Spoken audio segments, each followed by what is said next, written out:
chegamos ao episódio 105 do nosso podcast.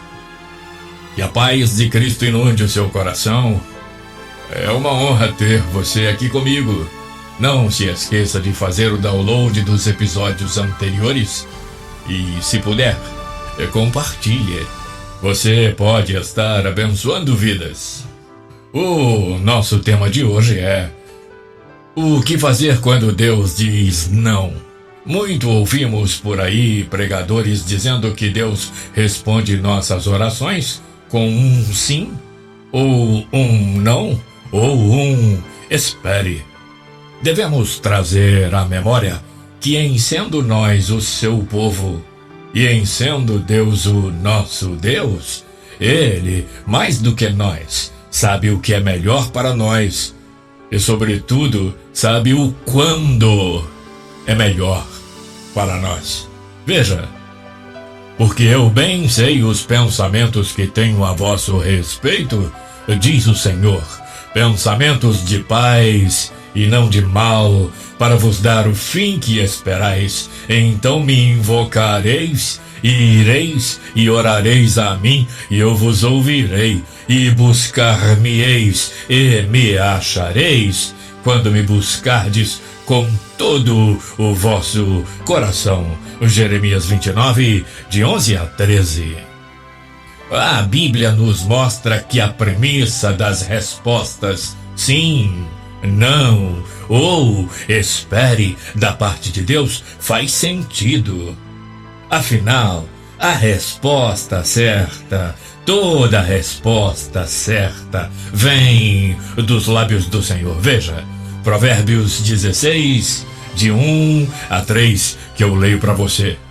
O coração do homem pode fazer planos, mas a resposta certa vem dos lábios do Senhor. Todos os caminhos do homem são puros aos seus olhos, mas o Senhor pesa o espírito. Confia no Senhor as tuas obras, e os teus desígnios, ou seja, os propósitos, serão estabelecidos. Vamos trazer então alguns exemplos de respostas de Deus, com as devidas orientações explícitas ou implícitas. Número 1. Deus disse um não e um espere a Davi quando ele se dispôs a construir o templo.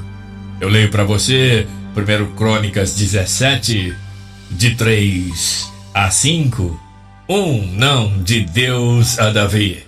Mas sucedeu na mesma noite que a palavra de Deus veio a Natã, dizendo: vai e dize a Davi meu servo, assim diz o Senhor, tu não me edificarás uma casa para eu morar, porque em casa nenhuma morei eu, desde o dia em que fiz subir a Israel até o dia de hoje.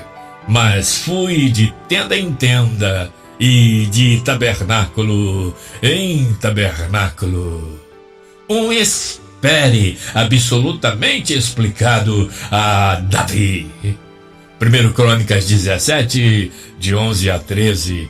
E há de ser que quando forem cumpridos os teus dias, para teres que ir para estar com os teus pais, farei ser erguida a tua semente depois de ti, um dos teus filhos, e estabelecerei o seu reino. Este me edificará casa, e eu confirmarei o seu trono para sempre. Eu lhe serei por pai, e ele me será por filho, e a minha benignidade não retirarei dele, como a tirei daquele que foi antes de ti, mas o confirmarei na minha casa e no meu reino para sempre, e o seu trono será afirmado para sempre. O espere de Deus quer dizer que ainda não é tempo, mesmo que você esteja desesperadamente ansioso, mesmo que nós estejamos desesperadamente ansiosos, a vontade de Deus, você sabe, é perfeita e agradável. 2. Deus disse um sim e um não a Elias em circunstâncias diferentes. Sim, no Monte Carmelo, diante dos profetas de Baal. 1 Reis 18, de 36 a 39. Sucedeu que, no momento de ser oferecido o sacrifício do anoitecer, o profeta Elias se aproximou e disse: Ó Senhor, Deus de Abraão, de Isaque e de Israel, seja hoje conhecido que tu és Deus em Israel e que eu sou teu servo e que conforme a tua palavra fiz todas estas coisas. Responde-me, Senhor, responde-me para que este povo conheça que tu és o Senhor Deus e que tu fizeste voltar atrás o coração deles. Então caiu o fogo do Senhor e consumiu o holocausto e a lenha e as pedras e o pó, e ainda sorveu com lambidas toda a água que estava na vala. E quando todos do povo viram isto, caíram sobre os seus rostos e disseram: Só o Senhor é Deus, só o Senhor é Deus. Não, quando Elias estava debaixo do zimbro. Você conhece a história? 1 Reis 19, de 4 a 8. Ele, porém, foi ao deserto caminho de um dia e veio e se assentou debaixo de um zimbro e implorou por sua vida para que morresse. E disse: Já basta, ó Senhor, toma agora a minha vida, pois não sou melhor do que meus pais. E deitou-se e dormiu debaixo do zimbro, e eis que então um anjo o tocou. Ele disse: Levanta-te e come. E Elias olhou, e eis que à sua cabeceira estava um pão cozido sobre as brasas e uma botija de água, e comeu e bebeu e tornou a deitar-se. E o anjo do Senhor tornou segunda vez e o tocou e disse: Levanta-te e come, porque te será muito longo o caminho. Levantou-se, pois, e comeu e bebeu, e com a força daquela comida caminhou 40 dias e 40 noites até Horebe, o monte de Deus. Número 3. Deus disse um emblemático não a Paulo. Segunda Epístola aos Coríntios, capítulo 12, de 7 a 10. Um não implícito na poderosa palavra: a minha graça te basta. Um propósito na extraordinária expressão explicativa: porque o meu poder se aperfeiçoa na fraqueza. O propósito é mostrar o poder de Deus, não tendo força alguma em si mesmo. Vamos ao texto. Segunda Epístola de Paulo aos Coríntios, capítulo 12, versos 7 a 9. Diz Paulo: E para impedir que eu me tornasse arrogante por causa da grandeza dessas revelações, foi-me colocado um espinho na carne, a saber, um mensageiro de Satanás para me atormentar. Por 3 vezes roguei ao Senhor que o removesse de mim. Vou repetir para você o versículo 8. Por 3 vezes roguei ao Senhor que o removesse de mim. Entretanto, ele me declarou: a minha graça te é suficiente, pois o meu poder se aperfeiçoa na fraqueza. Sendo assim, prossegue Paulo, de boa vontade me gloriarei nas minhas fraquezas, a fim de que o poder de Cristo repouse sobre mim. Por esse motivo, por amor de Cristo, posso ser feliz nas fraquezas, nas ofensas, nas necessidades, nas perseguições, nas angústias, porquanto quando estou enfraquecido é que sou forte.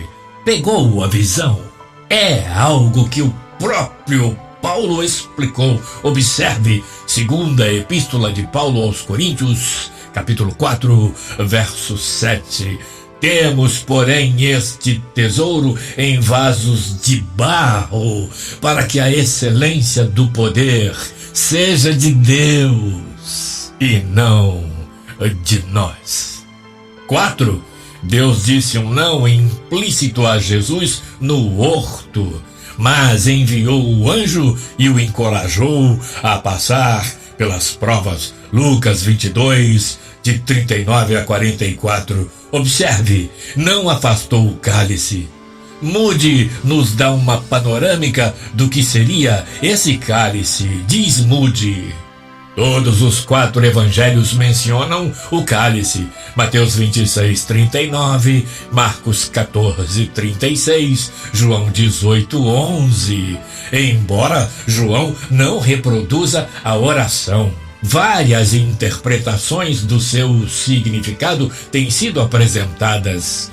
O cálice pode significar o medo da morte, o sofrimento da morte, a possibilidade de morrer antes de completar a obra na cruz, ou o peso do pecado do mundo. Em Apocalipse 14, 10 e 16, 19, o cálice é símbolo da ira de Deus. Prossegue Moody: nenhuma dessas interpretações pode ser aceita como decisiva, mas o cálice pode representar o sofrimento que teria de enfrentar.